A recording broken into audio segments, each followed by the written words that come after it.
to the RunRX Podcast, where we talk about all things running. As many runners know, it's 90% mental. So join Coach Valerie and Coach Caroline as we go through the mental side of running. Hey, welcome back to Tough Love Tuesdays. I'm your host, Coach Caroline.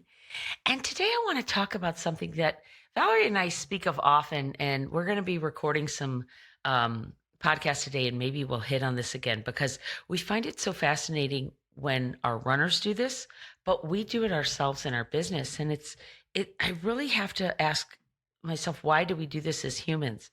The idea is that we will have maybe a series of runs. Maybe you're running 3 or 4 times a week, and you'll have 2 fantastic runs. They'll feel great, no pain, just feel effortless and really full of joy and light. And then the third run just felt hard. Maybe you felt sluggish, you felt slow, and suddenly you can't shake it. You don't think to yourself, well, I had 2 good runs and 1 bad run. Oh, well, that's just how life goes.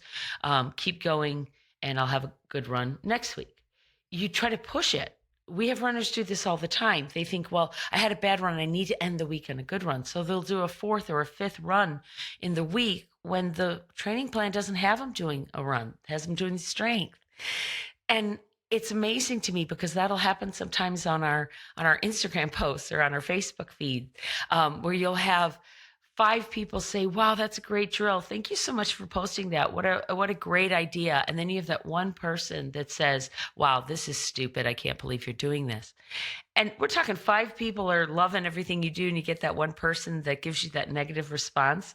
And instead of going, okay, obviously they're having a bad day, we latch onto it as humans. We don't even think about the other 5 people that said how great you are, or how fantastic you're looking, or what a great job you're doing with your job or with your kids. You latch onto that one person. And what's amazing to me is it doesn't even have to be an important person in your life. It's not like you have 5 strangers telling you you're wonderful and your mother-in-law tells you you're doing a crummy job. You know, where you have to fight that. I give my mother-in-law more, I give her more weight because she's my mother-in-law and I care and I respect her, right? I'm talking about strangers. I'm talking about equally, they're all strangers. 5 love you, 1 hates you. You think that one person like negates the other 5. And so I want to bring that into our running because we do that all the time. We will have months and months and months of great running, or we'll have weeks or workouts that are just total great progress. And then we'll slip up 1 run. Maybe you ate too much the night before. Maybe you had the wrong breakfast. Maybe your kid put you in just the wrong mood before you left. And so it just made the run not right, or it made it lousy. Maybe it made it horrible. Maybe you've had no injury for 3 months, and now suddenly out of the clear blue sky, that hip pain comes back. Why are we focusing on that one day, that one run? I think about it sometimes in terms of coaching, because when you look at that one comment, I would, Valerie and I, when we'll talk, we'll say like, will that one comment really affect me in a week? Will it affect me in a month? Will it affect me in a year? In most cases, it's not going to affect me in an hour. Let's think about that one run. Do I want that hip pain that I had today to affect me in a week, to affect me in a month, to affect me in a year? Of course not. I don't want it to affect me on my next run. So then stop giving it your attention. Stop focusing on it. It was just your hip saying, okay, whatever you did on this run caused me a little bit of pain. So before you start the next run, give it a little bit of extra attention. Maybe look at, where am I stretching my hip? Am I stretching it at my hip? We talked about this a couple of weeks ago. When we look at our hips, because they're a part of our center of mass, I think we think we can just like focus on our glutes, right? Or focus on the little hip muscle or the hip tendon and everything will be fine. But we're forgetting that the hip connects to the knee, which also connects to the back, which connects to the shoulders, which connects to our ankles. We are a line of muscles that are all in a row.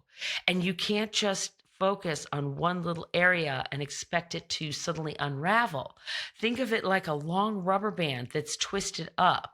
And so maybe it's twisted really tight around that hip, but to get it untwisted, you don't just focus on the hip, you have to unstring it. Another great visual that I want to use is for women, if you've ever knotted up a necklace. Okay, if you've ever taken a necklace out of the drawer, that necklace might have a big knot in it, and then there are like the two strands that are running out of it. Maybe that's your legs. So how do you start to get it undone? Is you start to massage it, right? You start to break it up to see where is the key knot. And maybe you bring one of the long strands through, and okay, now that knot is now smaller, and it keeps getting smaller and smaller. And what you thought was a knot that was at the joint where it connects on the necklace, you actually see that as it starts to work itself out by you stretching it, by you opening it, suddenly it moves and it's actually attached to the dangle or the bangle that you have attached on the necklace. And so it's moved like 3 inches. The same is true for our bodies, guys. What you think is caught in your hip may not be in your hip. It may be in your shoulders. It may be tense in how you're holding your neck when you run. Maybe that particular day, you were holding more stress after a really bad day at work. And so now you have all this tenseness in your shoulders, and it actually came down and affected your hip. So what I want you to look at today is, what are you doing when something goes wrong? And how we do one thing is how we do everything. So how your run is affecting today, if that bad run is affecting you when you've had 3 good runs. The same is true. Are you doing that with work? Are you doing that with people's opinion? And if you are, stop. Just think about, well, maybe you say, well, Caroline, no, I don't do that with people's opinion. Perfect. Then take that same attitude on when it comes to your running. If you don't let one person out of hundreds bad comments online affect you, then don't let it affect you. Don't let that one run out of 3 or 4 or 10 affect you. Let yourself get past it, and you will be better for it. I promise. Okay? And we will talk to you next week. Thank you for joining us on the RunRX Podcast. If you'd like to know more, join us at www.runrx.fit. And if you have additional questions that you'd like answered on the podcast, email us at support@runrx.fit.